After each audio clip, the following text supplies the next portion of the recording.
My dad, no matter what happens in this world, no matter what happens to me, I literally could call my dad and say, Daddy, get down to the hospital right now. What's wrong, boy? I have surgery. What? Did you play? You back? You retired? I'm retired? I'm like, Daddy, no. I got hit in the car. Did you get a sack? I said, no, Daddy, I got in a car accident. Oh, okay. Were you in the stadium? I'm like, Daddy, I ain't played in 20 years.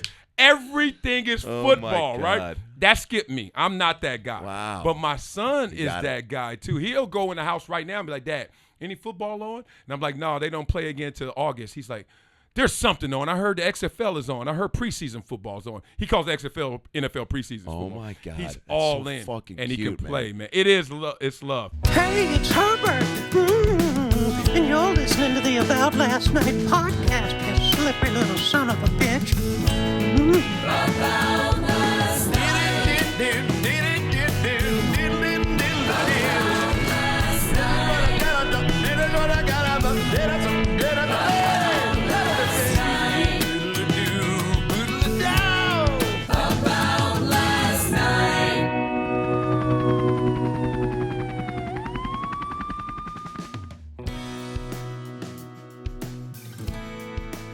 Hey guys, Dr. Phil here, coming to you from a parking garage near an IHOP in Burbank, California. Don't cancel me.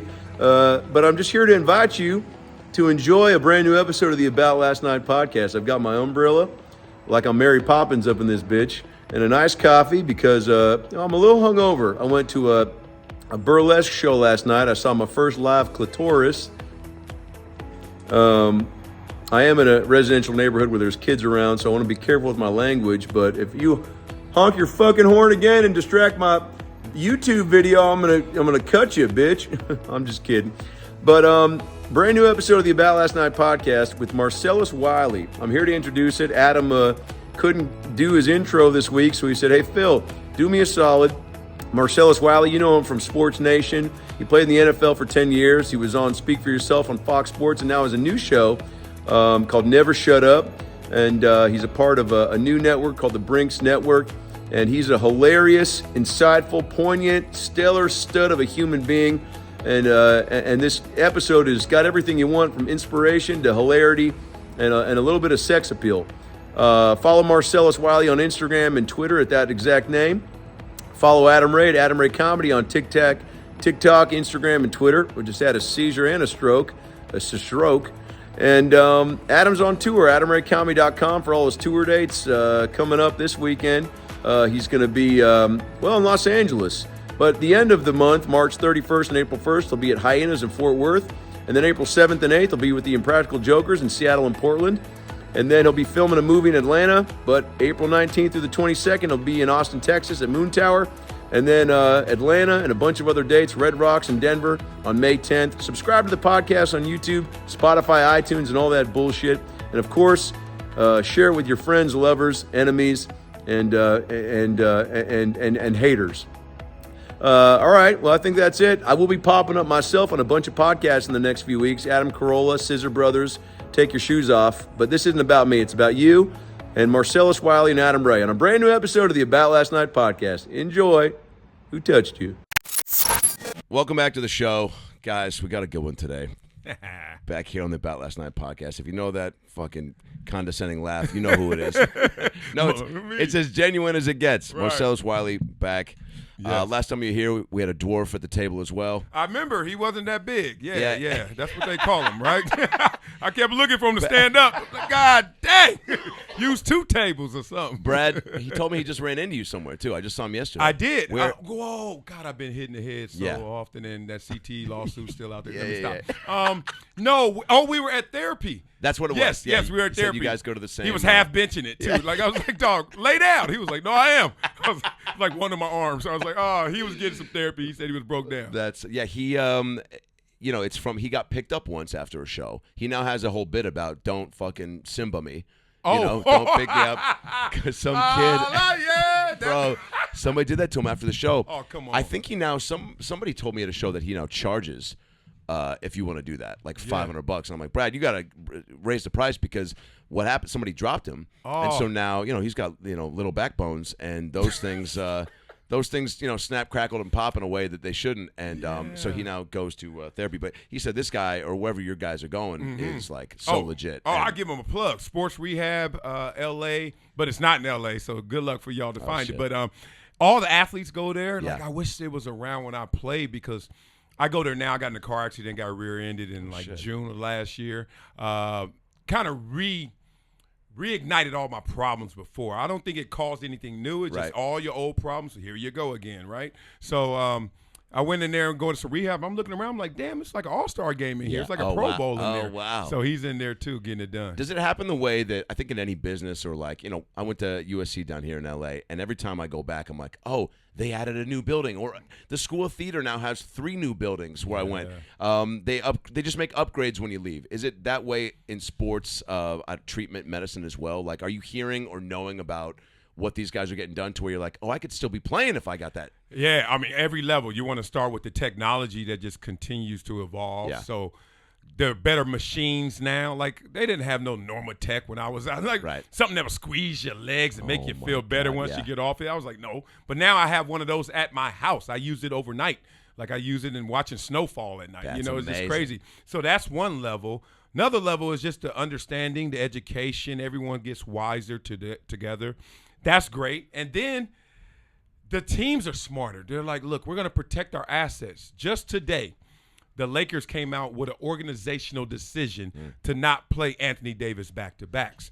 Say what you want about load management, but damn it, when I played, they were trying to kill you in practice, and then whoever survived, you play in the game, right? Because they wanted to get their money in a return on investment. Yes. Now they're like, the protection of that investment is most important, so you can be healthy when you play. That's a big issue that I think is getting discussed, especially probably the most in the NBA. Wouldn't you say, like load management? I don't know.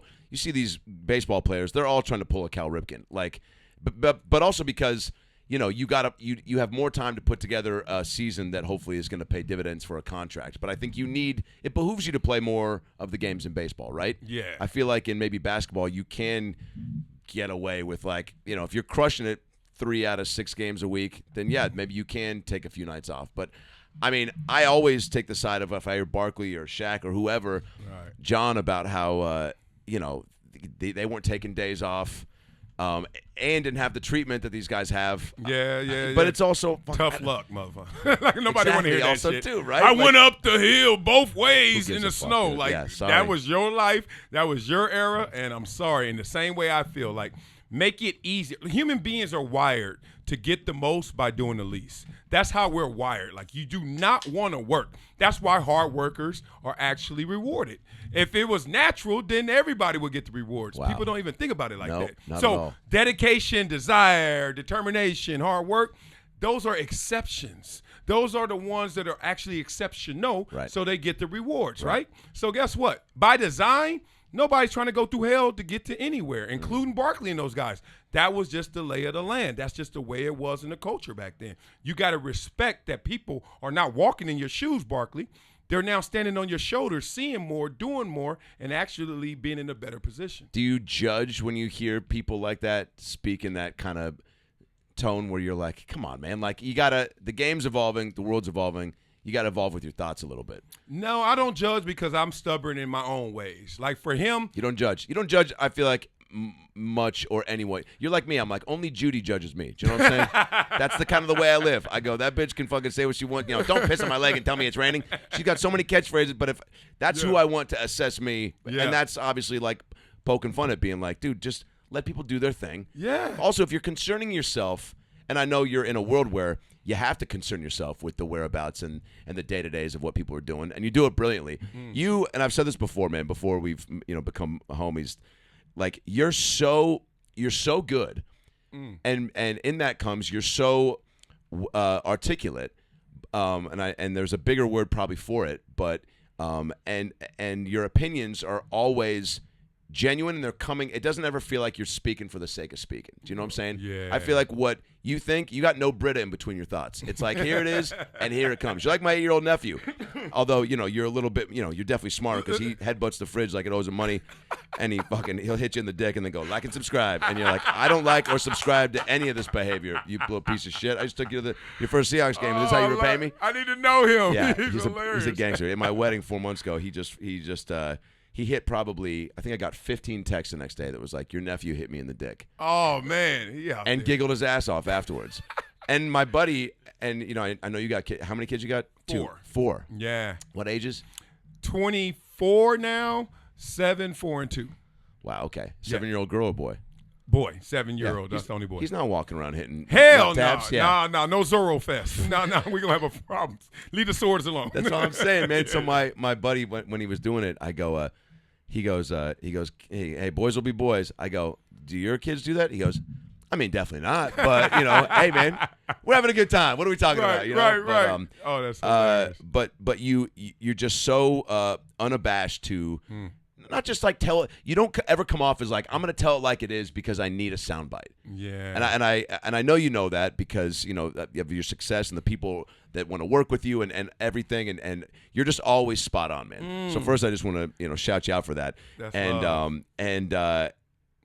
And so I guess when you see what has to stick out for you on a day-to-day for you to go, I want to talk about it. Like the same way when I'm writing jokes, I get conditioned now to live a life where something happens, you know, it registers quickly like, oh, yeah. I got a thought about that. I have an emotional response to that, and I don't think like that's going to be a bit, but something ignites it that starts the path of like, all right, there's something there. Yeah. What is that for you, I guess, in the sports world? But also now you're hitting, you know, you have takes on everything, like, and which I really appreciate on Never Shut Up on your IG through Brinks TV, which is on YouTube as well, right? Yeah, it's everywhere. Brinks TV everywhere. Reach TV, which is all the airports across the country and all the hotels. Like, you ever go to a hotel and be like, why is, when you turn on TV, like, what is this? It's already programmed, or you're at the bar at the airport. You're already watching something. You're like, I ain't choose this channel. Well, we're kind of like what they call communist TV. Like, we're forcing you to watch Brinks. Great. Yeah, we have great partnerships. You said a lot. Let me just say some of it. In return, thank you, first of all, for the props, for the love. I'm not coming with an agenda. And I think that's probably the thing that separates me in terms of the spirit of what I'm saying. I've been in the business for over 20 years, and I've met very few people who sooner or later doesn't get caught up in an agenda. Like somehow, some way, some wave takes them, and then next thing you know, they don't form their opinion off the facts. They already have an opinion, and they're looking for some facts to support it. Right. And you can find anything in this world to support anything if you want to, right? That's what the rabbit hole is for, right? Yeah. There's something in there. So I've always learned that this world is big enough for all of us to exist in terms of philosophies, in terms of mindsets, and I could disagree with you and still go out there and go get it. To me, the locker room is the best example of that, and that's why my set for my shows is a locker room. Last place that I've been where everyone was honest, clowning around, pulled no punches, and then said, all right, dog, I disagree with you, but let's go out there and go get this together. Wow. That's the world at large that I desire. That's not the world we live in right now. The world we live in right now, oh, I differ than you. I'm probably not going to discuss that with you because there's this buffer called PC. I shouldn't say that right here. I shouldn't go there and tell you that. So then everyone's kind of like living in these silos and these islands and not really going through what the real conversation needs to be. Never shut up is not saying don't stop talking. Never shut up is always discuss your issues, especially the ones you disagree on, because that's the locker room. Like, dog, if you go in the locker room, you look a mess or you look fresh, doesn't matter. We got jokes. Yeah. We're coming at you. Yeah. And then you better take these jokes, because guess what? After that, we got 2 hours of practice. You didn't like my jokes? Prove it. Show it. Go out there and knock my ass off or something like that. So that's how I built, and that's how I'm always thinking. Was there a point in, I guess, in your playing career, you played 10 seasons. By the way, which team, you rep Bills and Chargers pretty hard. But, I mean, have you, narrowed in on, like, one squad? Obviously, Clippers. Yeah. I'm sorry if, my do you? That team doesn't even exist anymore. piece of shit. Fuck you, man. You come in here and disrespect me like I don't that. even know what that is. You've been on Crenshaw getting merch. Supersonics. They ain't even the colors. I remember very specifically, I don't remember if you remember this when I posted it, when there was talk that Ballmer was going to move your clips to Seattle. I remember that. And I made a post on my buddy Photoshop, Kawhi, PG, and whoever your third, now you got a true, I'd love to hear your thoughts, a true third yes, sir. Russ. superstar, yeah. Russell on the beat, bro. Do you think he's going to make it? Well, I Photoshopped a picture of all of them in Supersonics jerseys, and you were like, get the fuck out of here with this. But is there an NFL team that you truly like when you see them playing or something happens, or if you get asked to do an event that you run to quicker than normal? I mean Chargers because they're right here. Yes. Great story about them too. I'll tell you that before I answer. Okay. I grew up playing Pop Warner in Inglewood, so we used to practice at Darby Park, which is across the street from what was the Hollywood race track. Oh, wow. Right there. The footprint of SoFi Stadium used to be the racetrack. Yes. And I'm 8 years old, and I'm a stud. Like, I'm the dude. You give me the ball, it's guaranteed touchdowns. It was People crazy. knew you were going pro at that age, yeah? I mean, as much as you can say it to an 8-year-old eating chili cheese Fritos. Yeah, like, yeah, he might do something. Gotcha, I was that guy. I was gotcha. getting recruited to go to high school at 9, 10 years old. That's a big deal. Yeah, I was something. And we used to race and practice at Darby Park and stop at the fence. The fence overlooked where SoFi is now and bet on horses, broke asses. We didn't have no money. So we just like, I got 3, I got 7, I got 13. And we're just waiting for them to finish. Coach be like, get over here. And that was our routine. You fast forward, not only are the Chargers playing there, but I'm so blessed that I played for the actual Chargers in San Diego that is now playing there where I used to play some 40 years ago. Wow, dude. Youth football. So every time, I'm a season ticket holder now. Every time I go to the game, I'm not lying. I'm hydrating. I'm tailgating. I'm pumped. And I shed an inner tear because I'm like, damn, dog, you was that broke dude on welfare just right up there betting on some horses, imaginary horses that you couldn't even afford. And then now you're the dude right here who used to play for this team, but you don't even got that pressure. I'm just a fan sitting there in the front row chilling like I'm E40 at the Niners game. It's next level, dog. So blessing, man. I got most love, let me say it, for the Chargers by proximity, but Buffalo took their chance on me, and they took me first. So those two. The other 2 teams, I was too sorry, too bad to be even claiming. They got to claim me because I can't claim them because I was sorry. How, again, so many questions, and every time yeah, well, first of all, let me ask you this. Just in piggybacking on your new venture with your new show, how much are you taking from your – I mean, I think what were you doing before Sports Nation? I think that's where I was introduced to you. Gangbang. Let me stop. Slanging that dope. You imagine somebody really meant that. I knew we had something in common. Oh, yeah, right. Yeah. How you think I got here? Yeah.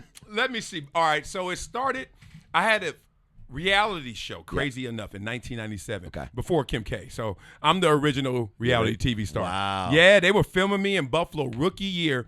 They would go to my house, camera crews like this, following me all around. The original Hard Knocks. Yeah, I was cooking. I would go to the mall. They'd follow me to the mall, watch me mac on girls and shop. And then would there be like VO to this? Like Liv Schreiber being like, watch Marcellus. It's Tuesday morning in Buffalo. Marcellus has again made a Crustable in the toaster. He will now pick it up and eat it on the way to the mall as he tries to mac on some honeys outside of the Claire's jewelry store. Yes, you know Buffalo well. It was like Claire's level. Claire's was like, oh, my God, Tiffany is here. No, that's not Tiffany. That's Claire. That's her homegirl. And so I'm like, yeah, I used to do all that. I'd never watched them back because it was just too, Yeah. Like, I mean, I'm a rookie. I'm just like living life. I'm going a million miles an hour. But that happened in 97. First job officially in the business, I was still a player. I was a correspondent for the NFL Network when they opened in 2003. Wow. So how did they find you for that? How did they know that you had the chutzpah to step in and do that? Yeah, to be real, most guys, once they get to the pro level because they went to big schools, they were tired of big business football. They were fatigued of the media. They already been scrutinized since they were 18. Me, going to a small school, I come in there and I'm bushy-tailed. I'm pumped. I'm all big-eyed. I'm like, wow, y'all care? That was the first time I ever been on a flight for a football game. First time y'all get to the training table, there's steak and shrimp, cocktail shrimp bigger than my fist. I'm like, shit, I'm in the zone, right? Yeah. I love life. These guys are so used to it, they're desensitized. So guess how they talk to the media? What? Media's like, so what happened on 3rd and goal when you guys supposed to stop them and you had contained and you lost them? Stuff happens.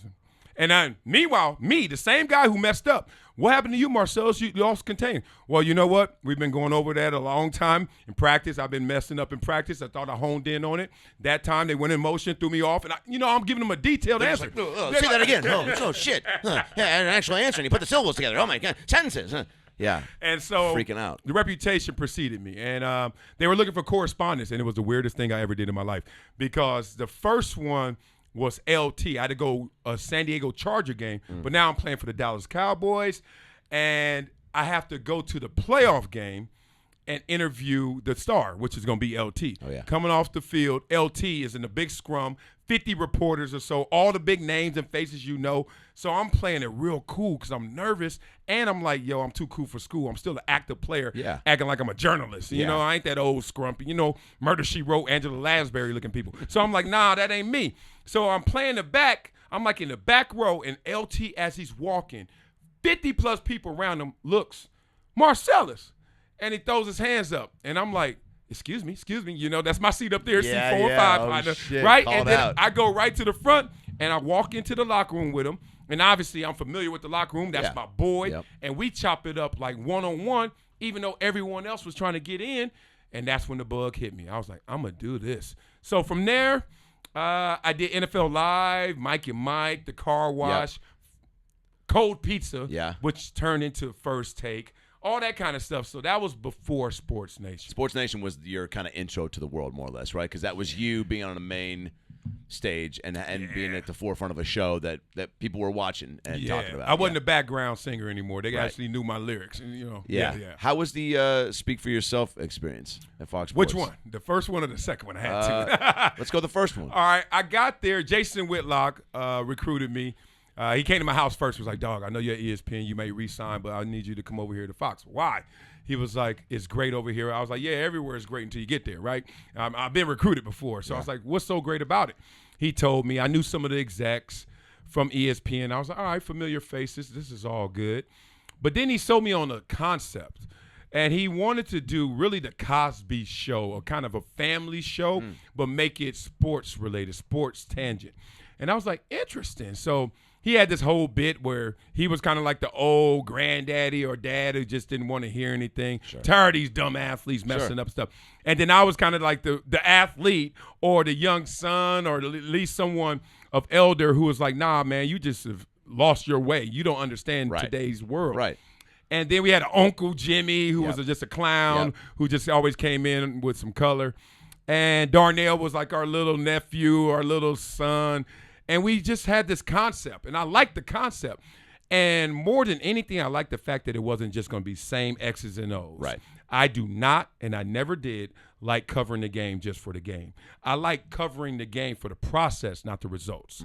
So take you back, NFL Live, when I'm doing that, 2 weeks in, my boss comes to me. He's like, Marcellus, you're not long for this. And that's a good thing. He's like, you have way too much personality. You take these stories way too far, and you're never talking about exactly what the question is. And he's like, and I like that. You need to do personality-driven shows, opinion-based shows. He's like, we're more of an X's and O's type of show. Third and long, what should they do?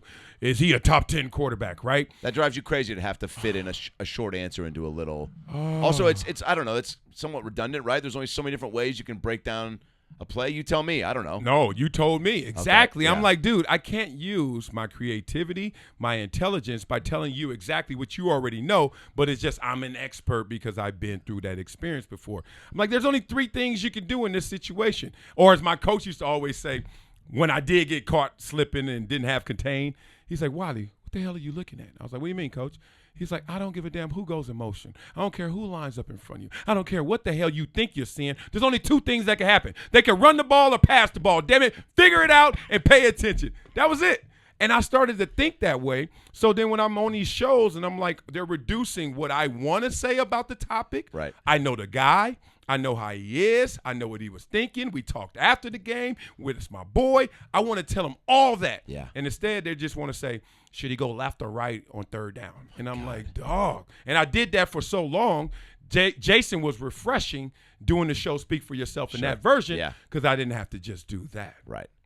Do you ever feel, I guess, people ask comedians all the time, do you feel, is it pressure to, be up there knowing you can't say everything you want to say? And, are you always, worried you're going to say some, racial slur? And I'm like, not really, Mom. You haven't maybe seen one of my shows in a while.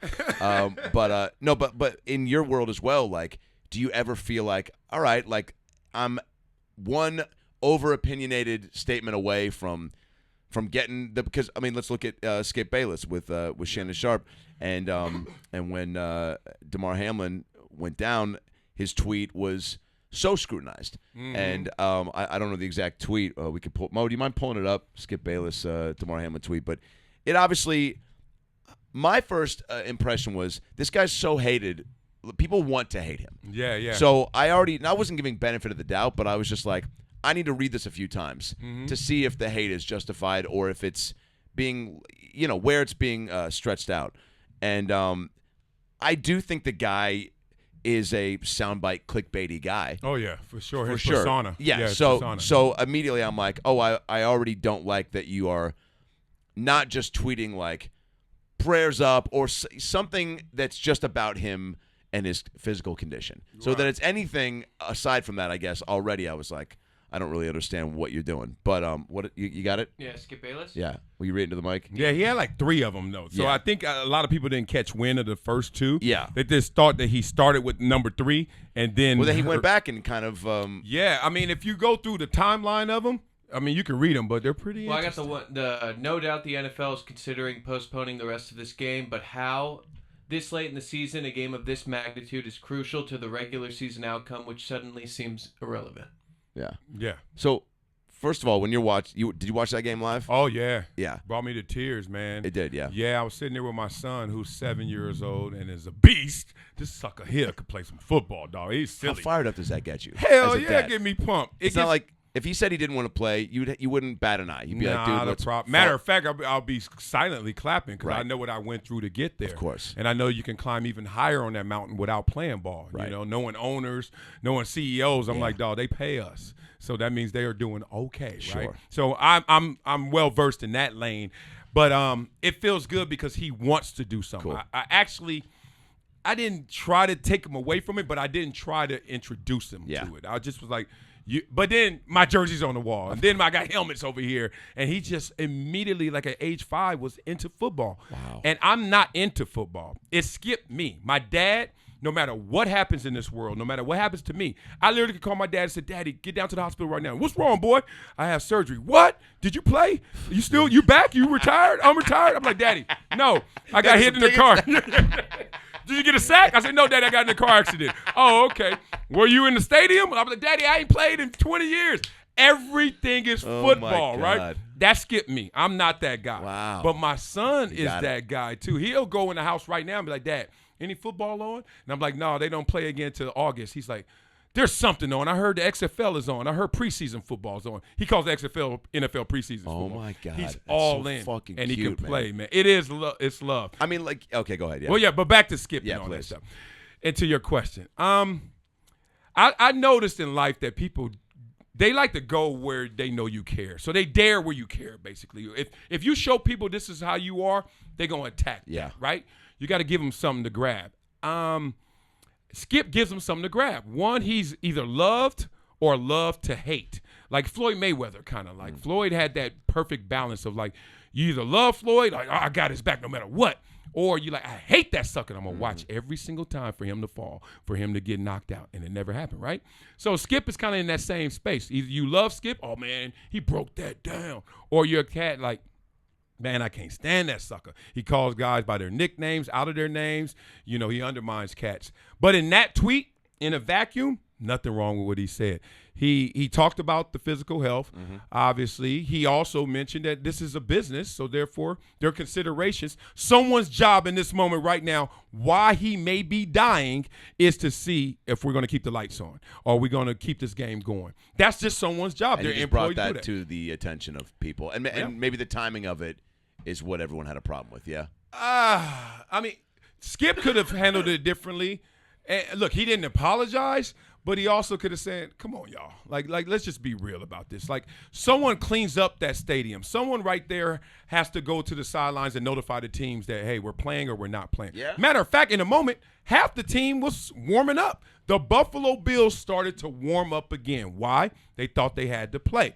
Even though they were traumatized, even though they had seen something horrific, some of those guys had compartmentalized it and said, it's time to move the ball up 10 yards and play on. Wow. That's just how the game goes. So I thought he got demonized for something that we all knew in common sense had to be approached. We also live in a world where, unfortunately, people want to jump.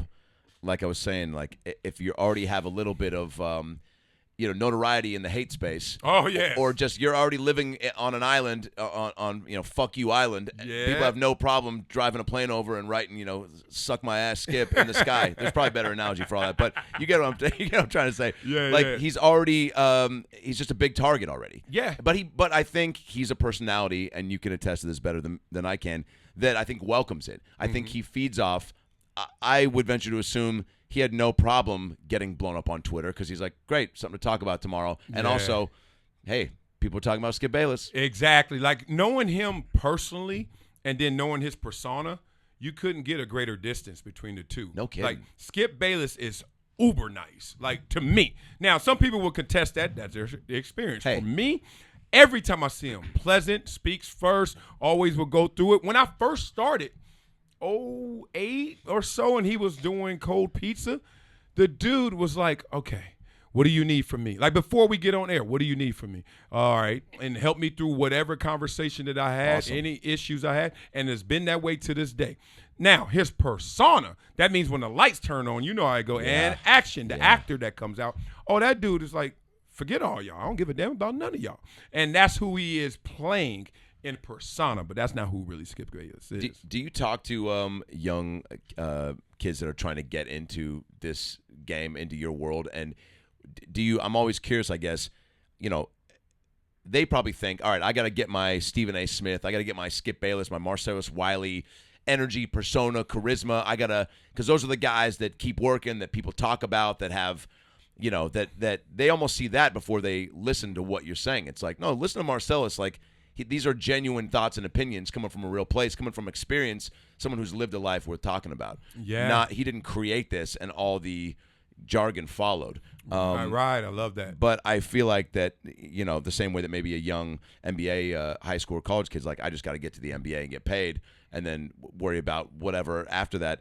If they're trying to break into your world, that they're thinking they got to do it with some harsh takes instead of finding your voice first. Almost the way a comedian, I guess, would get on stage and do shock value material before actually finding out who you are up there. Yeah, man, I love that. I really tell all the youngsters to find their voice, find their signature, because that's the only thing that's unique about you. Like, if you go out there and try to replicate me, Stephen A., Skip, no matter what you do and no matter how well you do it, you're a carbon copy, and that's not going to be everlasting. Like, you're going to have to always work to find what we're doing and then apply that to yourself. Right. To me, and I came in this way, and thankfully it worked.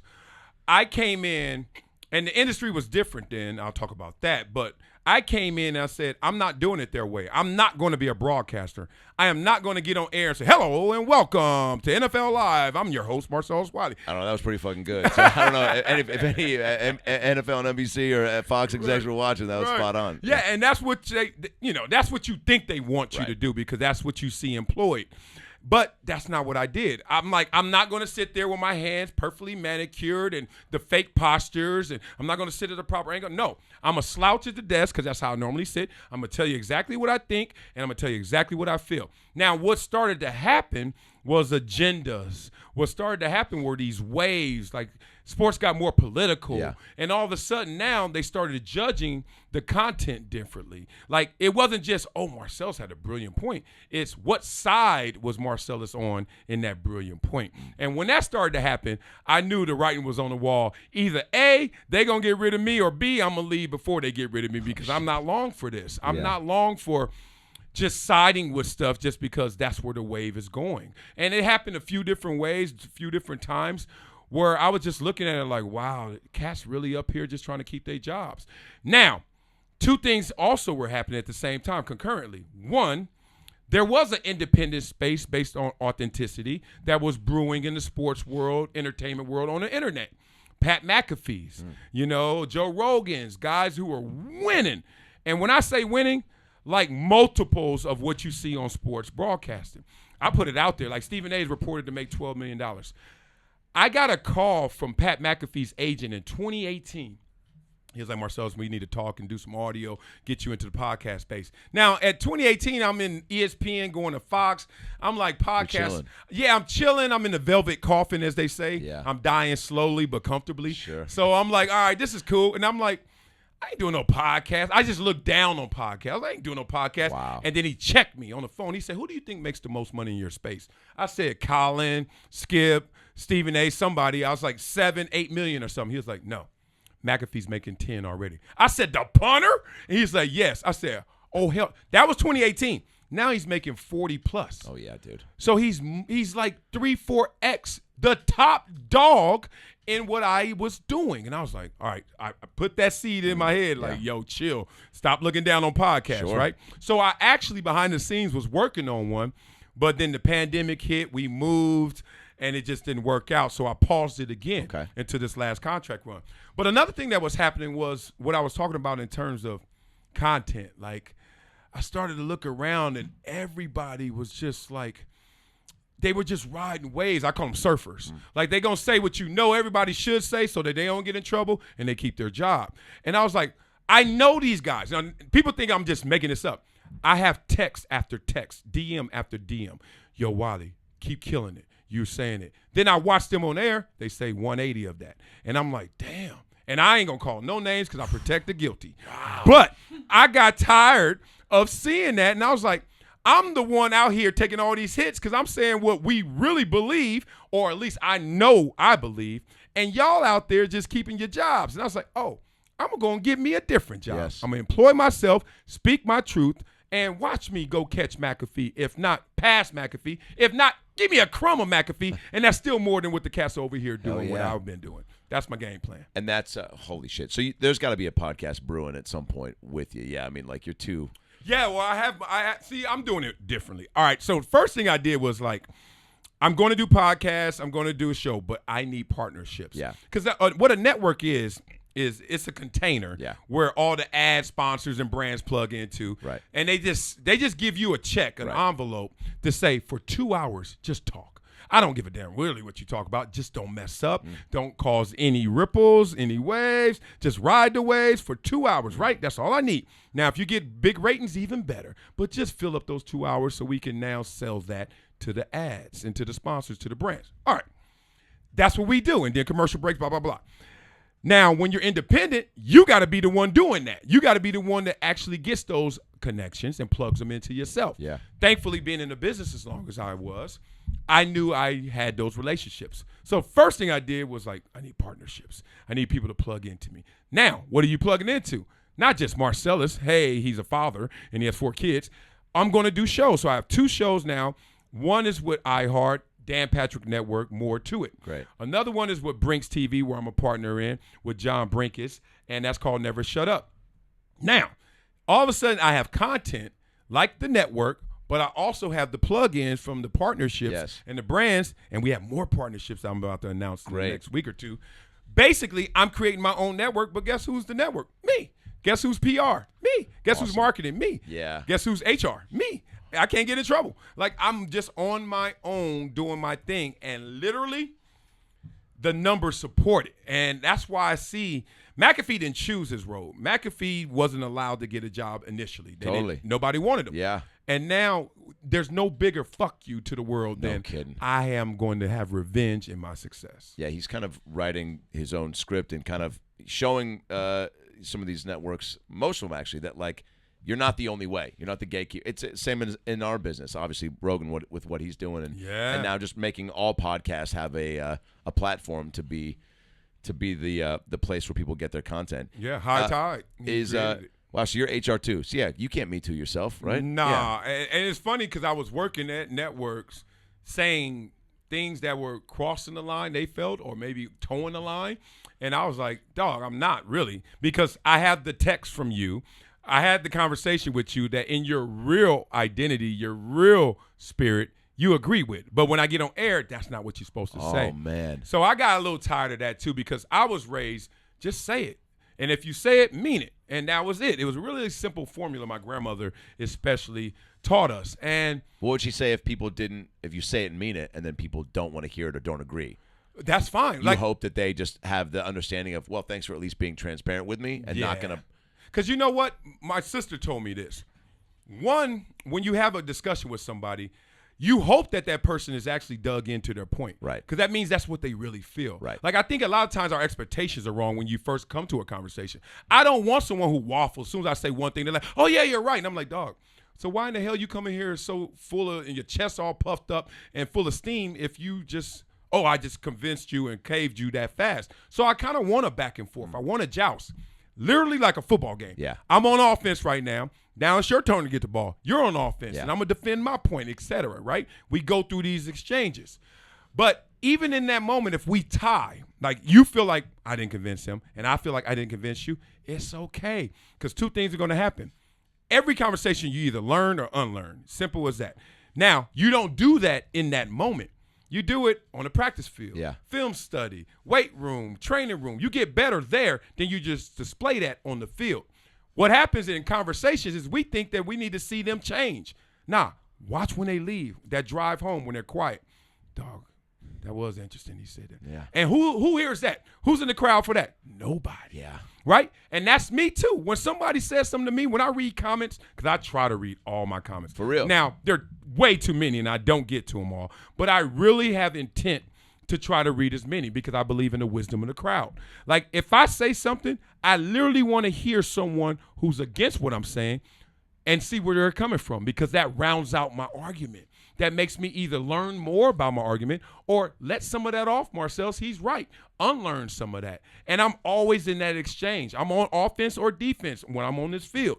And if people looked at it that way, you wouldn't be so damn upset, perturbed, and mad and emotional when you're having a disagreement. I just don't get it. I'm like, I'm going to say my part. You say your part. Can we make this Tetris fit? No, not right now. All right, that's cool. I got my pieces. You got yours. Go back.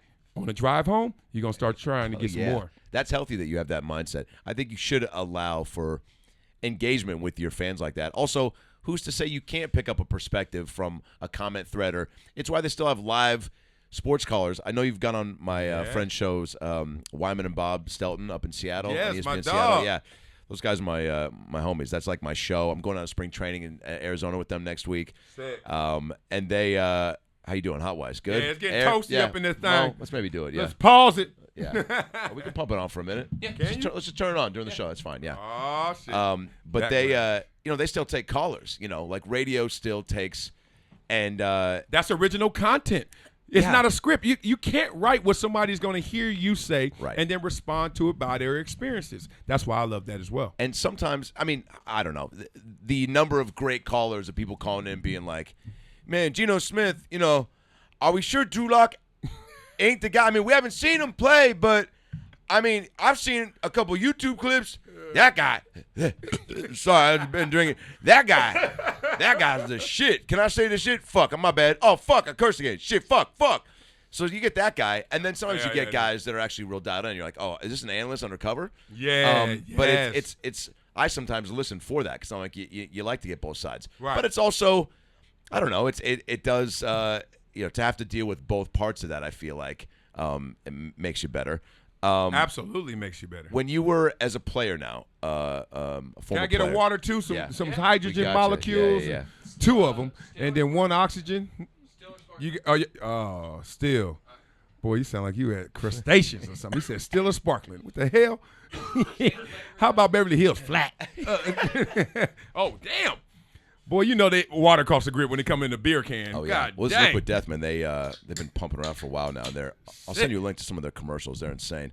But they do a lot of podcasts. But it's delicious, dude. I've never drank water out of a can before, but come on. Jesus. I feel like I'm drunk already Yeah, just because right? it got Oh, the can yeah. in it. Did you want Burp. Celsius too? Huh? Celsius too, you said? Oh, no. Then, boy. Another one? Another Celsius, God that back-to-back. damn, That's dude. 400 milli. I'm in the zone. You're going to walk to pick up your kids at that point. and carry them home.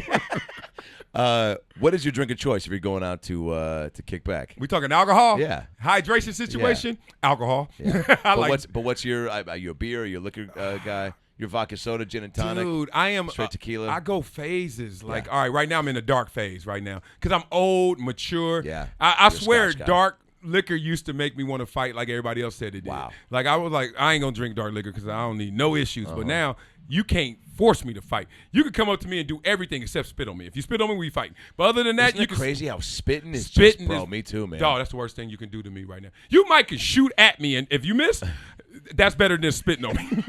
I'd rather get shot at than spit What if on. someone shoots you with a spit gun? Oh, they're I bury me under the jail. I'm still fighting a personal foul, unnecessary roughness. Wiley, he's still fighting. Throw him out the game. He's still fighting. I will fuck. Oh, shit. Hell yeah. Oh, Other shit. than that, I'm good. Yeah, I'm good. okay. I'm good. Yeah, you seem like you'd be a good time, like in a little pregame Chargers tailgate. I might have to hit one of those Dog, with you. you got to Have come to the game with You ever me. see my boy Jaleel White down there? Not at the game. Yeah, that's the homie, but I haven't seen him at the game. Yeah, his fiance is in the Chargers world. Oh, real? So yeah, we should all Hell yeah. get down there for one minute. Oh man, I go to every. I'm sure my home Seahawks game. are coming down. Well, no, they just did that. They this just year. did that this year. Damn, Yeah, were you we at got that to- one? Oh yeah, every game, dog. Every game, I sit there in my season ticket, and right there, we got 8 of them for the family. Got damn 5 of us in the family. Then we got 3 left over. I'm like, Oh, God dang, shit. honey, stay home.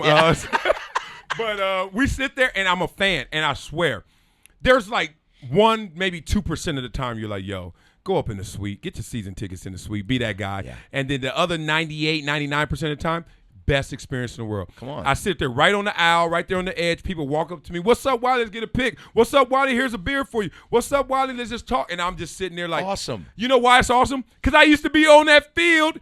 Man, blood coming out of me. This big old 6'7" dude, 340 pounds, whooping my ass. And I used to sit there, what's the score? Coach yelling at me, you don't make as much as me, coach, shut up. And I'm just sitting there with all these pressures and anxieties. And you still got to go hard, play your best, even if you don't feel good. Like, so I stayed hurt. And I used to just remember the anxiety of playing versus now I'm damn near drunk. And I'm watching them play, and I'm like, The best, right? who gives a damn? Yeah, who cares? I want the Chargers to win, but who gives a damn? cares, yeah. Pound them. Yeah. Okay, back to the Damar Hamlin thing real quick. Oh, yeah. As a player, I wanted to know do you think he'll play again, first of all? And do you think he should play again? Here's the things in the way of that. One, the pandering. Are the Buffalo Bills really going to say, hey, here's a contract for you in spirit? Like, are they going to support that? They're going to say that, I think, in pandering. Like, you got to say, here's another opportunity for you. But then behind closed doors, are you rooting for that to work out? Do you want that liability? Or are you just going to say, hey, insure them, and then we'll just deal with it? But that's a hell of a bad PR hit if something happens to him again, correct? Right. Why'd you let him go back and stuff? So there's no winning in that situation, really. I don't see it unless you just give him the opportunity and you take that risk. Okay, that's one from the Buffalo Bills' perspective. 2, from his perspective, dog, you saw the white light and then you came back. Do you want to do anything that could put you in that position again? Oh, you trust the doctors. The doctors say, hey, this was a freak accident. It won't happen again. Yeah, right. I don't believe that. So if I'm him, I'm like, do I even want to do that? And now he's in this different lane where if he properly navigates, he can use his image, his likeness. He can use what his experience was and the near-death experience and make money. I mean, he made, what, $10 million in 2 days off of that. So I know it's his childhood dream and it shouldn't be cut short, but that's a roll of the dice to go out there again and potentially put yourself in that level of harm's way. You died. You didn't nearly die. You died and came back to life, they said. That's insane. And so On the field. On the field. So if it were me, I would tap out just because I know that. His family's probably begging him to tap out, no? Yeah, just football's a means to an end. So if this is not the end, let's get to the next step. Yeah. You know? You got to play a couple years, right? Like, what, 2-3 years? Yeah, I would say there's so many things that I'm not 100% sold on even what I'm feeling. Of course. It's just like I would have kids. I would have family. I have my wife. I'm thinking of all that. Yeah. And then I'm going out there to play again. And every time I play, they're not thinking about how good I am. They're thinking about how bad it can be. They're thinking about what can happen. And they're still stuck in that trauma. So I know I would be a little bit in that trauma too, as much as I try to turn the next page. Would you also be – do you think that he would be back out on the field with, trepidations about like – running up to make a hit and being like, oof, like a little hesitant? Oh, yeah. Look, when guys come off of Achilles injuries, ACL injuries, which are major, they struggle to find their sixth gear again. The sixth gear is the mindless gear, the Bruce Lee glow, like you're not even thinking, And when you just go out there and you trust yourself without thinking about it, all instinct, right? But when you come off an injury, you're always checking on your injury while you're trying to get back to who you were. So every time you step, you're like, oh, is my knee okay? Oh, that was good. Oh, cool. Oh, that was a crazy play. Get up. Knee fine? Oh, yeah. Sit down on the bench. Oh, knee okay? Okay, good. Somebody runs up to you and accidentally hits it. Knee okay? Okay, good. And that's when you see a player, you're like Klay Thompson comes to mind. Like, the last couple years, you're like, Klay's coming back, but he's not there yet because he doesn't trust his sixth gear. Even though physically he may be the same. Mentally, your mind responds to trauma. That's what the pain signals are. So even if you don't feel physical pain, you still got emotional pain. And your body's like, dog, I'm good. And your mind's like, yeah, okay, for how long? And it's mind over matter. It's mind over body. So imagine someone with an ACL struggling, Achilles struggling. What is somebody who just died going to do when they get back on the field? Shit. I just don't know what that is, and I'm not going to really bet on it. Hey guys, Adam Ray here for the About Last Night podcast. Well, it's another new year. We made it, 2023. We did it. Congratulations. Hug yourself, touch yourself, so that when you ask yourself who touched you, you know who it was. You got goals, guys, okay? And you want to achieve all of them, every single one of them. And Factor is here to help you do that. So if you're looking to fuel up fast with ready-to-eat nutritious meals. Yikes. You ever just forget how to read? Meals delivered straight to your door. Then Factor's the place to go, okay? They leave you time and energy to tackle everything else on your to-do list, so you don't have to worry about where and what you're eating. Achieve and maintain your 2023 goals with Factor, America's #1 ready-to-eat meal kit, and start saving time, eating well, and living your best life yet. If you love Factor, probably because you're too busy to cook and you don't like going to the grocery store and potentially, running into somebody from your past. And you want to skip the chopping, prepping, and cleaning up too. Well, Factor's fresh, never frozen meals are ready in just 2 minutes. And all you need is heat and a positive attitude. So whether your lifestyle is keto, calorie smart, vegan, protein plus options are on the menu each week. They're prepared by chefs and approved dietitians, not these unapproved dietitians, and each meal has all the ingredients that you need to feel satisfied all day long. 34 chef-prepared, dietitian-approved weekly options are there for you. Plus, you can round out your meal and replenish your snack supply with an assortment of 36-plus sweets, smoothies, juices, and more satisfying add-ons. Cut back on takeout and get Factor instead, okay? It's ready to make, ready-to-eat food in just 2 minutes. Eating vegan or veggie is a snap with Factor. Each meal is prepared by the chefs that know what you want, and they're excited to give it to you. So head to factormeals.com/lastnight50 and use promo code lastnight50 to get 50% off your first box. That's insane. I didn't know that was the deal until I just read it. That's crazy. 50% off at factormeals.com/lastnight50, and you're going to get 50% off your first box. That's insane, so you got to do it. There's no better deal out there, and no better food as well. Factor.com/aboutlastnight. Oh, wait, /lastnight50. Okay, do that. The injuries in sports, I feel like, are talked about, a fair amount. Kevin Durant, to me, at this point, feels like someone that I'm like, I just feel so bad for him. Yeah. But I also am like, you shit in your bed, you got to sleep in it. Like, I think he should have never left OKC. I mean, this never would have started if they didn't fucking move from Seattle. That's a whole nother podcast. Fucking David Stern, R.I.P., but also rotten hell, bitch. No, I love it. No, that was dark. We'll edit that out. We're gonna keep that in. Actually, we're gonna keep that in. That was a hard take. What I meant by rotten hell was, how dare you? Because you wanted to make an example of our city and the team and what would happen if you didn't upgrade and update your stadium and arena. Yeah. And so you moved the team and you felt no remorse. Yeah. So for that, for the idea of what you did, fuck you. All right, let me push back. Yeah. Because you said two different things. Yeah. Okay, no remorse, one column. Yeah. Other column, business decision. Yeah. Oh, you don't want to update? You don't want to upgrade? Y'all got to go. We got to go. You're mad at him for that? The business of the NBA is like, if you don't keep up, we got to go. Well, here's the Chargers did that in San Diego to L.A., and I'm not mad at him. You're not? No. What are you supposed to do? Stay in the slums? Well, here's that.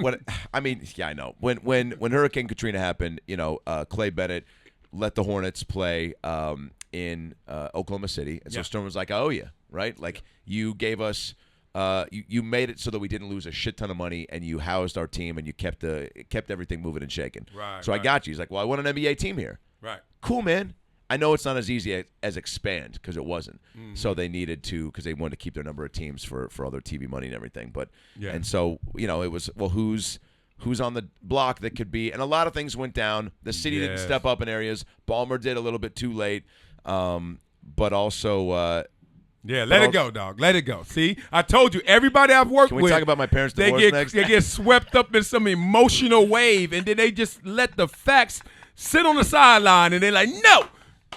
How dare he run a league where he's trying to upgrade and make more money and have better facilities? Yeah. Dare him. And then he had no remorse. What the hell does the remorse got to do with it? But also, you're trying to. A team's been there for 41 years. Like, good. It ain't gonna be 42 unless y'all get a new stadium. We got a new stadium. Yeah. Deadlift Shrimp's jersey will be retired. Same with the Rain Man. Same with GP. I love that dude. Oh, what about Rain Man? Did you see that? Sean Kemp. You didn't even hear about that? Oh. Yeah. Oh, you mean Pat? What are the Rain Men you're thinking of? Dustin Hoffman?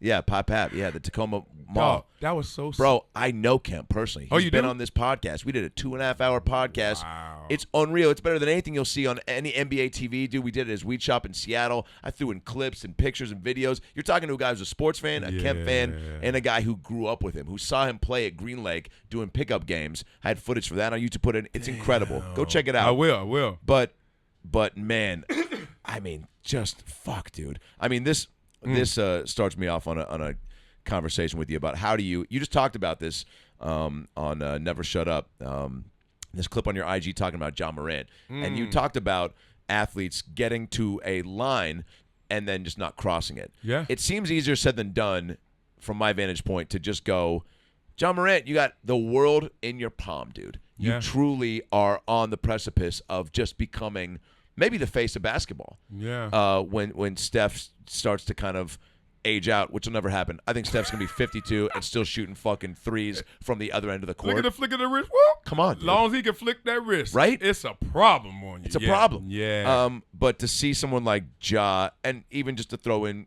Sean in there with just having a gun and someone steals your shit, yeah, but like the fact that you're even living in that world where you're like, right. I'm going to the mall to get my shit back, or Ja, I haven't watched everything. Yeah. I've more listened and then seen an IG of him flashing it. Mm-hmm. But I guess I just use my own deductive reasoning and go, young kid, a lot of money. Yeah.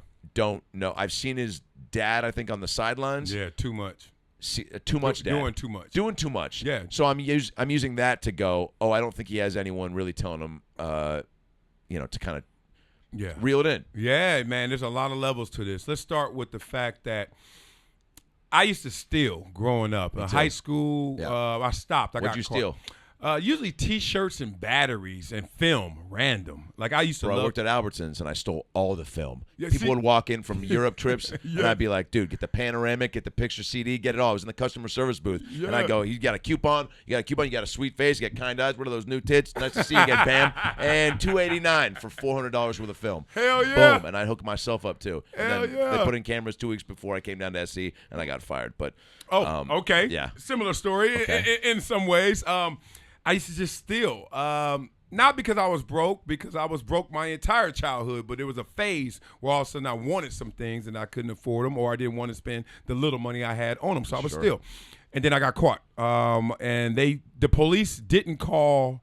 The police didn't take me in. That's what happened. They took me to the back of the surveillance room of the shopping center, and you can see all the cameras. You're like, shit, they had me from hell there on. you are. Oh, yeah, they had tracking me. you from the moment you walked by that Jamba Juice and took a whiff of some fucking Dream Machine. They were Hell like, yeah. watch that guy. Hell yeah. And then when I stopped and hollered at that girl, that's like, man, fast forward. They're showing you the whole tape. This here, I don't know what you said, but she clearly wasn't interested. Hey, do you guys want to just fucking book me or not? Right. Look like Michael Irvin's videotape out right now. Like, what's up? All right, so anyway, I get to the part where I'm stealing stuff, and they looked at me and they said, now, for some reason, the police right there, for some reason, I think you're a good kid, but you're doing some dumb shit. And they said, where do you go to school? Told them. They was like, we're going to call your principal, and we're going to ask her, are you a good kid? And if she says yes, we'll release you to her. And if she says no, you're coming with us. Literally. Holy shit. Got on the phone and I can only hear what they're saying. It's like, hello, we have Marcellus Wiley here. It's like, no, that girl wasn't into it. Yeah, no, but yeah, I don't know what he said. We'll figure that out. That's besides the point. Anyway, yeah. Right. Yeah. And long story short, obviously she said he's a good kid. She came up there and picked me up. She said, Marcellus, if you ever steal again, if you ever do anything like this again, not only will I vouch for you, but no one will. Okay, this was your warning. And I was like, wow. And that's when I came up with a Wileyism at that time. People don't know that the universe whispers before it yells. And that was my whisper. And if I didn't listen to it, it was going to yell at my ass, right? So when you get caught stealing, what everyone knows about getting caught is that ain't your first time, right? Like, that wasn't my first time. I just got caught. Fuck no. So when you see guys who cross the line and they get caught, remember, they've been crossing that line. So when you talk about John Morant or Sean Kemp or whatever it may be, it's a dangerous place to be when you're that visible. And I know you're young with money and especially men, are prefrontal cortex, not fully developed, blah, blah, blah. But you're not the only athlete in that position. There are other young superstars who are not doing that, right? They have different pools. They may come from different backgrounds, whatever it may be. It's not where you're from, it's where you're at. And where you are right now, it comes with a set of rules, conduct, and standards. And if you can't apply and you can't be the guy that can live up to that, there are going to be consequences with that. Simple as that. Now, I think a lot of times when you get all this free time, you're balling out of control, everyone says yes to you, you lose your way. Now, that's where enter T. Morant. I am one who looks at T. Morant from the outside like, Daddy, you're not even doing too much. You're doing too much. Like, you are so much. You're sidelined. That's fine. Glasses on indoors. Okay, they're going to judge you, but that's still fine. Yeah. But they're going to look at you a little different. Sure. Drink in hand. Now they're going to really add the glasses with the drink in hand. But here's the problem what I have. There have been too many instances where he's instigated or been involved in altercations with fans or other players. Like, Daddy, why are you yelling at the other team to the point where he's responding to you to the point where y'all getting into it? That's crazy. That lets me know this happened in their house, which happens in most athletes' homes. When you get drafted, you're 21, you're 22.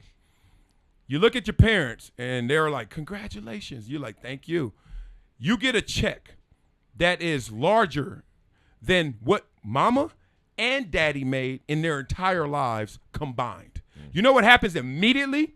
The power dynamic shifts. All of a sudden, they don't make statements to you. They ask you questions.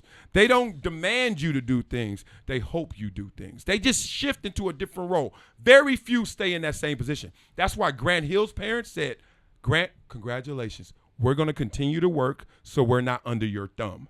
Now, all these parents who stop working, Daddy, all of a sudden, here's your house. Mama, here's your house. Here's your car. Here's your car. Fine. Take care of them. But when it's time for them to say, hey, sit your ass down and you're doing too much. That's gone. You're now jeopardizing, in your head at least, or maybe in reality, your existence. What he has just elevated you to, you're scared to really check him because you don't want him to pull the plug or pull the rug from underneath. Don't bite the hands that feeds you, all that bullshit. Yeah, and that's what's at play, bro. Dude. That's what's at play. And I've seen, look, it happened to me, but I wasn't wilding out like that. But my mother used to accuse my dad of being a father when I was growing up, and then when I made it, being a fan. And she was like, that boy still needs you to check him.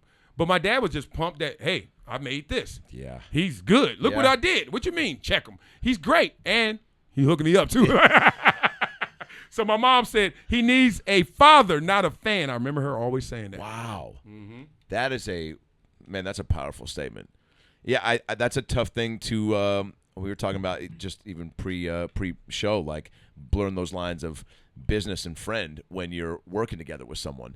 And for a parent that's, I'm sure your dad, you tell me, like, was he, helping you along in your journey, like keeping you on track so that when you got to where you were, maybe there was part of him that was like, all right, let him figure it out. He's a man now. Like, I don't think it was him needing to. But, that's also mom being mom, like wanting him to still step in and do the dad stuff. Like, he's still, even though you guys are adult men now, like, you still got to check him. But it's like there is something to be said about, I helped him get to here. The same way parents approach, like, a kid gets to 18, 19, 21, and now you're in the world. I did my job, but, like, now you got to figure out life. Yeah. Which is, I agree with that, too. But, man, it's still also, like, to be even 21 in this world is fucking bonkers. Yeah. I can't even my 13-year-old nieces are struggling with putting the fucking phone down, and it's like I don't even know how to. My brother-in-law was just like, that's just how it is now, man. And we go back and forth because I'm like, I can't uncle from a couple states away, but I know there can be more parenting done as far as like controlling that. But he's right to a certain extent that like this is just the world we live in. They're going to get to it regardless. Now it's just a way of it's almost a way I think we viewed Jordan back in the day. It's like you can't stop it, but you got to contain it somehow. Yeah, right? yeah. You know what the way I think we all need to look at it is we need to get out the right and wrong game because the right and wrong game will make you come at somebody where you're not empathetic. You're trying to really just score and get your points across, right? And not really understand that they have points as well, no matter how crazy it is. Sure. And vice versa. They may be looking at you. Yours are crazy. Yeah. Get out the right or wrong game and get into this game of what works. Once I made that mental shift of what works, you realize like Runyon Canyon. All right, we go to Runyon. I go to Runyon, you go to Runyon. You can go to Runyon and go 10 different ways to the top. Now, at first, everyone goes that same paved, cemented way, right? All the pretty girls go. Yeah. And then all of a sudden, you see next level pretty girls hitting them trails and them little dirt roads, the ones who super yoked, right? Oh, yeah. You're like, where'd she go? That's where the rattlesnakes are. She's like, no, they're not. This is where it's really killed them all. Hell yeah. Yeah. Right? And next thing you know, you find all these different paths. My point is, what works for you? So in John Morant's situation, it's not working the way it is right now designed. So therefore, Daddy, you might have to step in. But I'm not saying that you were wrong. I'm saying some parents can go like that. Yeah. Like my dad, wash his hands. Hey, he a grown-ass man. Let him do it. Yeah. And he got it. He going to be fine.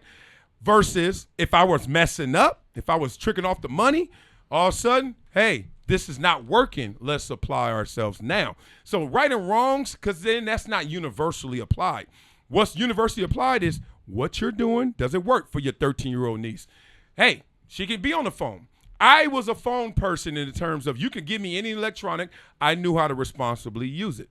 Not my sister.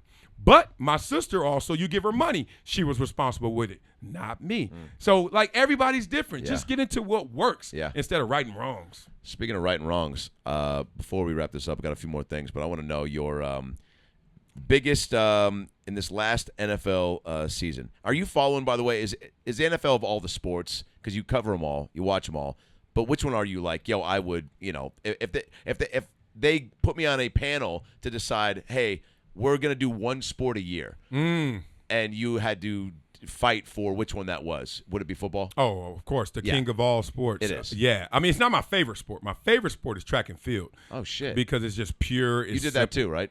Yeah. Yeah, No, that's right. I was fast. Too. Yeah, you were. Hell yeah. Until I got fat. Fast until I got fat. Take the S off. But yeah, I used to roll, man. I set national records, national championships. Like, I was really fast. But it will be football for this reason. It's just served perfectly. Like, everything else is like, you go to buffet, it's just too much to choose from, too many games. Yeah.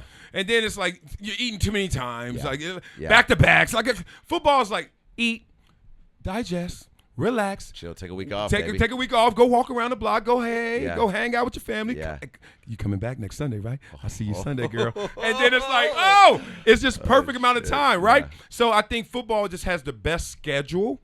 But beyond that, they do a tremendous job marketing it. Yeah. And they have the best contrast.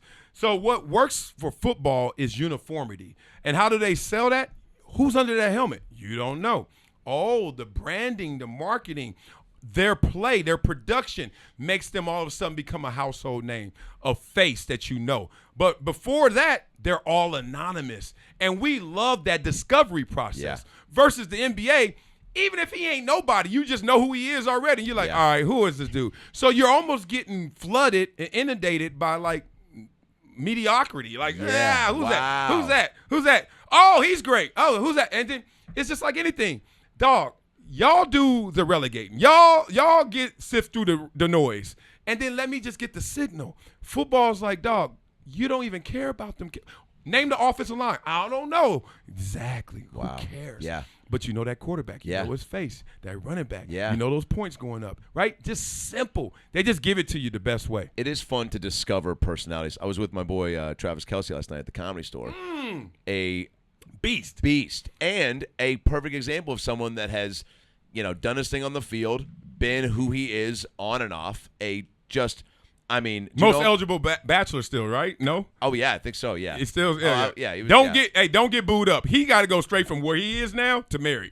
Like, no middle step. Because, dog, man. I don't. No, I saw some guys coming at him last night. I mean, he is, they love him. On top of being a good-looking dude, he's so smooth. And he's so nice. Yes, it's not about above. being fake smooth. He is, we were in KC.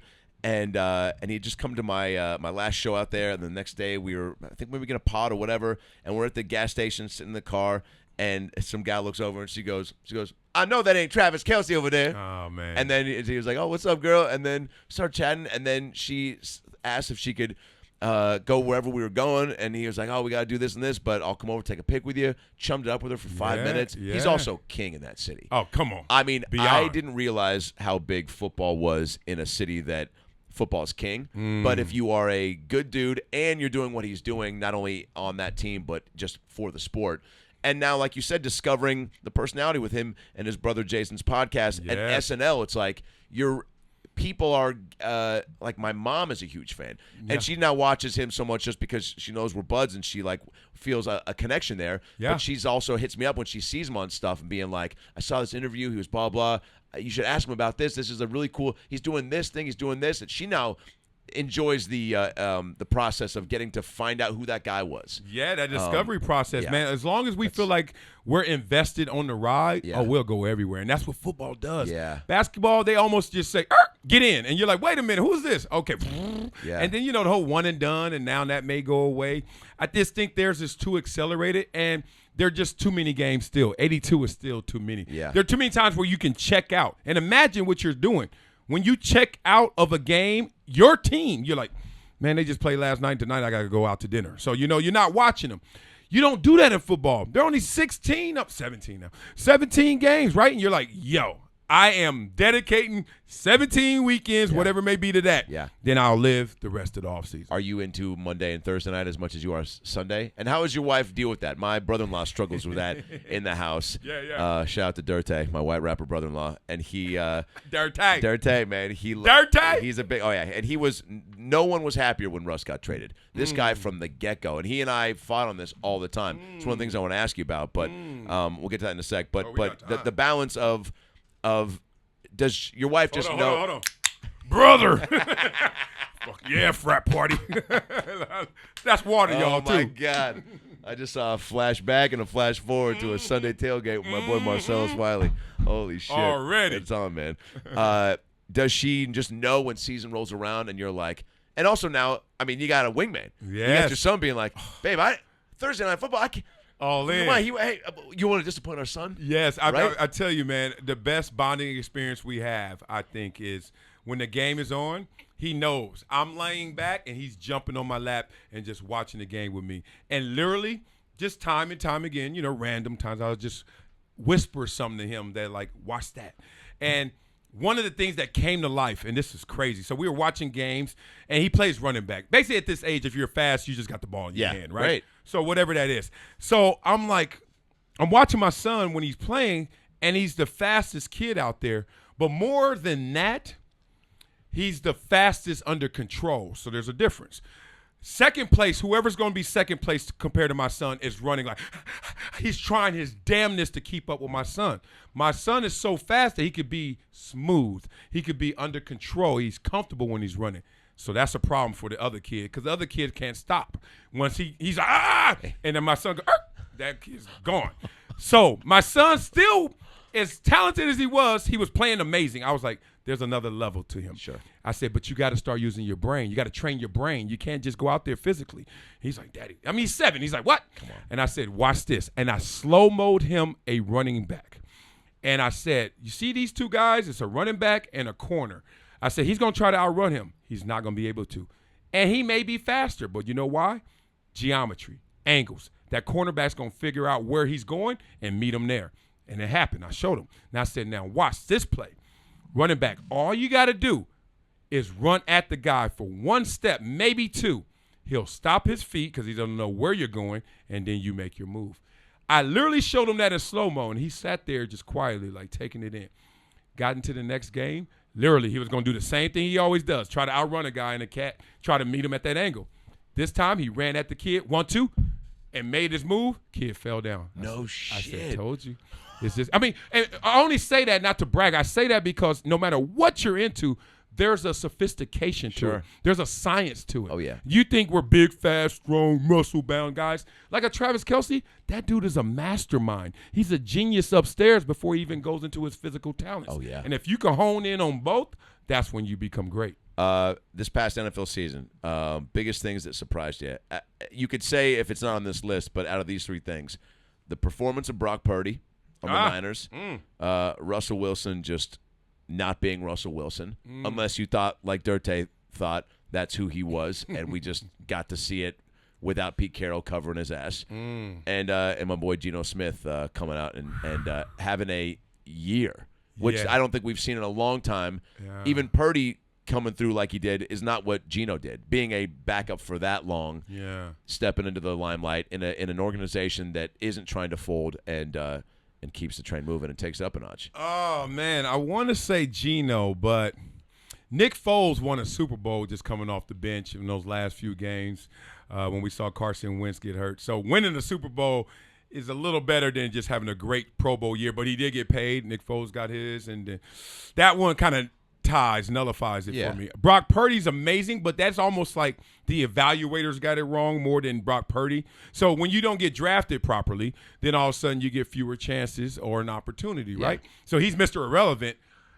Russell Wilson is different than both of those other two cases because it was all on you, Russ. One, you kicked up enough dust to where you got traded, whether you wanted to or you forced their hand somehow, some way. You had to leave Seattle. You wanted to leave Seattle. Okay, you place your bet, right? You break up with me? Okay, girl, go find another dude out there better. And he thought he did. Then he got there and realized I got a first-year head coach in Hackett. And, I got a ready-made Super Bowl roster. All they needed was a capable quarterback, and we going to win it all. And that shit went south. And it really lands all on you because you placed the big bet to leave something that was stable. Not necessarily getting better, but still stable. You had tremendous success in the past. You could have kept your legacy pure by staying in Seattle, but you placed this huge bet to go somewhere else, and you crapped out. And then you look around at the other teammates and the body language and the way he went down, and it was more than just, you're not playing well. It's like these cats don't even feel you. They don't even believe in you. And then it takes you back to all the times where you heard players talking about Russell Wilson over the years, and we were just discarding them. Like, nah, they hating. Nah, they just mad at him. They're jealous. Now you're like, were they actually foreshadowing? Yeah. And that's where I think Russell Wilson wins this combo. As a player, how important is that if he loses the trust of – I mean, I can't remember some of the names of the players, but we saw – many memes and many reels of guys screaming at him or looking at him as they walked by him on the bench. That is, that's as you want the opposite of that. Yeah. That's so bad. I feel like, especially as a quarterback, and then you're not even speaking back to. You're just taking it because you don't want to be confrontational, which I think is his approach, but also maybe that's. That part. I keep wanting to give Russ benefit of the doubt, knowing I just feel like maybe this next offseason he'll fly everybody to Hawaii and go, man, I've been a shitty teammate and a shitty guy. I'm not as social and confident as you may think. I think I like this. I married, a fucking superstar, and it took my fucking shit up a notch, and I thought I maybe – I always maybe dreamt about wearing these fur coats and doing this, and I did it. I got out of my system. Guess what? I'm wearing fucking Fila jumpsuits every Sunday now, or I'm wearing fucking some old school FUBU, maybe a fucking starter jacket, Charlotte Hornets, Muggsy Bogues starter jacket. I'm gonna be a regular dude, and I'm one of you guys. My office isn't on the second floor anymore, and really just brought himself down. That would be huge. That would be huge. He's not going to do that, but how does he find? He's got to find a little bit of that, right? No, a way to connect. You don't have to find that in priority. Let's first of all take him to a Sierra concert. My goodies, if that come on, if you don't like Russell Wilson, then you don't get it. You don't get life, brother. That's how we got here. That process. Look at her. Look at him. I know, Be happy man. for your teammate, damn No it. Like, shit, forget it. dude. I don't care how good you play. If you wear it to her, you I know. won. No Go ahead. shit, She used to man. be my favorite back in the days. my yes. God, Beyonce, of course, but that was out of your stratosphere. Yeah. But I do got stories. But yeah. like PR, a long time ago, PR tried to connect us, and it was hilarious. You and Beyonce. Yeah, but she was Destiny Child, underage Beyonce then. Gotcha. So it was like, Yeah. And so we just talking after a concert, like, nice meeting you too. Elbow locked out. I'm like, nah, how old are you again, damn it?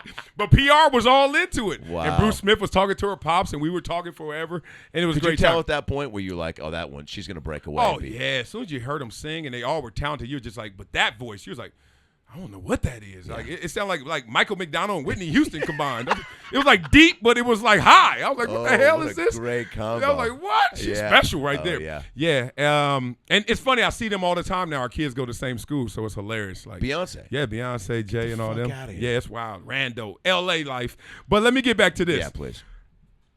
Russell Wilson has to do this. And it's funny because the only time that personality comes before production, especially in sports, is in the dictionary. That's what coaches always say. Yeah. Give a damn how nice you are. Give a damn how mean you are. Give a damn how cool you are. If you produce, they're fickle. They'll forgive. Like, you go out there and light it up 5 touchdowns. The same dude who was in a meme clowning you last year is picking you up on his shoulders like, yeah, Russ. Totally. We are all in the production business. Don't get it twisted. But when you're doubting yourself, or when you're being doubted by others, you start thinking other things matter. You start putting the cart before the horse and starting to think like, oh, I need to be nicer. I need to have a team meeting. Or I need to take the guys out. Or I need to get them nicer watches. Man, look, you can be an asshole. You light that scoreboard up, dog. When's your party? I'm coming through, Russ. Russ, where you live? I'm coming through, bro. Like, we don't care. Yeah. Now, if you're okay, personality matters. Just like in dating, if she's super fine, who is the asshole? It could be her. Yeah. Doesn't matter. Doesn't matter. There's a line around the globe Yeah. trying to holler at her, right? Yeah. But when you're around the 7 and the 6 range, you better be nice. You better be really good. Nice personality. Character better matter. 1,000. You better be able to quote movies and fucking, do Dog. karaoke. Yeah. Dog, same with me. Like when I was dusty and dusted and disgusted, and the cats was looking at me like, whatever, Marcellus. Girls were like, please. Then got drafted. It was before I got drafted. Yeah. The muscles were showing. They were like, Yeah. yo, he going somewhere. I don't know where, girl, but he going somewhere. Let's watch. And then when I got there, man, please. Even though I'm still the same guy, I was always nice, I didn't have to be. No. I could have been whoever I wanted to be. And girls just like, he's so funny. No, I'm not. I'm dead ass serious. It's going down. So that's how it goes, Yeah. man. It's production business. Yeah, we do. You got to be – the cream rises to the top. Hell yeah. And that's a good way to end this pod. The cream is rising to the top. You're a fucking beast, dude. You're again, thanks for being generous with your time, but you're a present dude. That's what I wanted to say in my initial compliments. Let me hear. You're very eye contact. I'm big on that, but also like I don't like people that fucking don't blink. I'm like, you haven't slept, or you're like my friend's baby that I just met, 5 months old. I did peekaboo for 38 minutes. Kid looked at me like, I've seen Die Hard, bitch. Fuck off. Didn't want any part of my peekaboo game, but also didn't blink for a good 14 minutes. So, there's something wrong there. But dude, this is, again, I think why people gravitate towards you and why I think all your partnerships and your shows are just going to continue. I feel like it's going to be cool to look back at this podcast. Yes. And when you come back or when I see you next, what you've added onto it and what's grown, man. Yeah.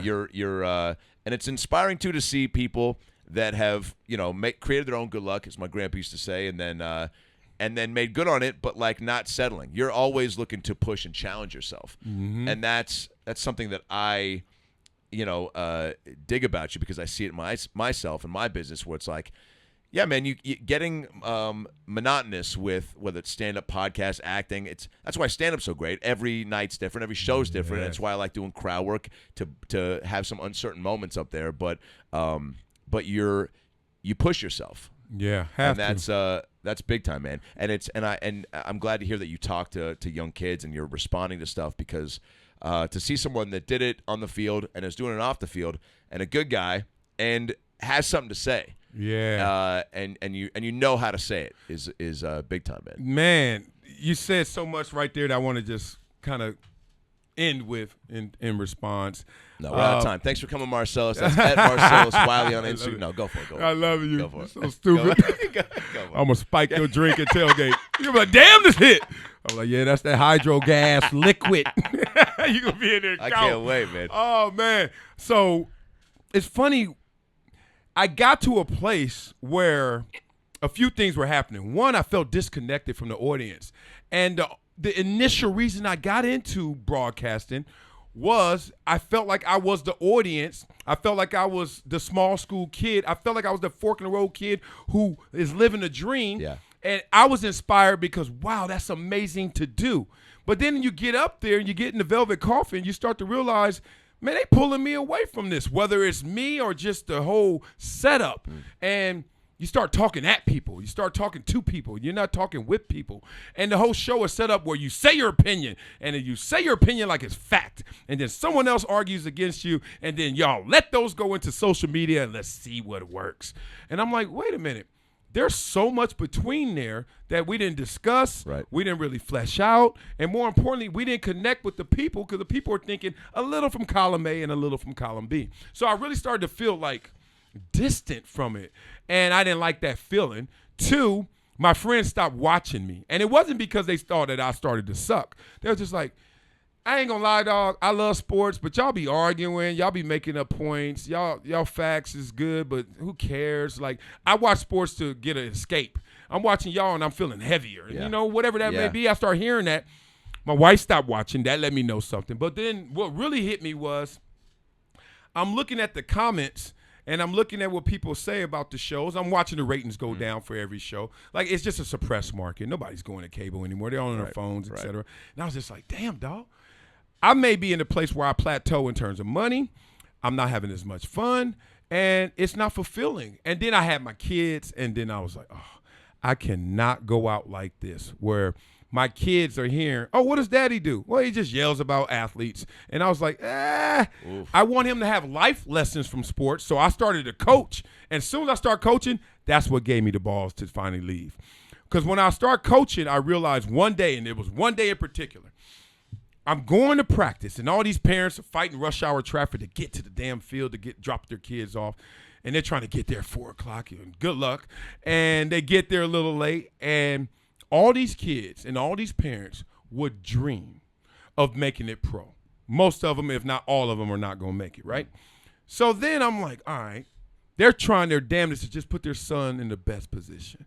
Meanwhile, I got here. I was here early, and I just left the job where I was putting down the exact hero that this kid wants to be. So I'm like talking out of both sides of my mouth. I'm pumping this kid up so he can be the best he can be, but then I go to work and put down somebody who is exactly who that kid wants to be. My God. And I'm sitting there caught up in this whirlwind. I'm like, I'm hearing Skip clown Russell Westbrook. And I see Russell Westbrook once again at school where our kids are in the same class and stuff. So I'm seeing Russ. That's my dog. That's my boy. We chopping it up.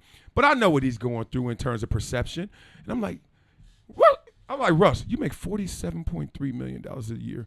Do you listen to these people? I wouldn't. Like, you know, but it still gets to him, right? Meanwhile, I'm pumping this kid up in basketball practice, football practice, to try and beat Russell Westbrook. And the shit just felt upside down, bro. And that's when I was like, you know what? You're not in your greatest place. You're in a great place, but you're not in your greatest place. Get to that space where you can talk about people, humanize the experience, bring life lessons to sports and to other topics, and then see how the audience responds. So far, so amazing and so fulfilling. You did it. We did it. Marcellus Wiley. Man, I appreciate you, bud. My dog, liquid death, brother. Fuck yeah, but it's Bulgarian. You could have been a wrestler, man. Dog. You got the voices in you. You got the body already. Dog. I'm sure you got some capes at home. I'm not going to ask what you use them for. You stupid. If people don't subscribe to my podcast, hey, I know Nick Khan over there at WWE. That's my former agent. I get a six-pack again. Let's go. Steroids. Marcellus Wiley on IG, right? That's where people. Marcellus Wiley, IG, everywhere. All the socials. Yeah. Check me out, Brinks You're TV. a great follow too, man. Man, Yeah, I you try post to a lot talk of good about shit. Yeah. And people, I mean, follow on IG all your Never Shut Up clips. But like, if they want to watch the full length stuff, go again where They go to YouTube. I don't Yeah. know what the hell the link is. Yeah. Go to my link tree. Like, go to my IG. Perfect. Check my bio. Hey, girl. You're sliding them DMs. You're going to slide your ass right up out of there. Boy, I'm glad they didn't have DMs when I played, boy. Oh, shit. Oh, man. Save that for the next podcast. Hell yeah, the monsters. Oh, my God. Gary Payton once told me he was like, the shit right now if they had cell phones. Or back in the when we were playing, you tell me some of these boat parties in Seattle that they would have. Yeah. Oh man, I've been there. I've hosted some. I appreciate you. Thanks, Mars. Much love, Adam. My dog.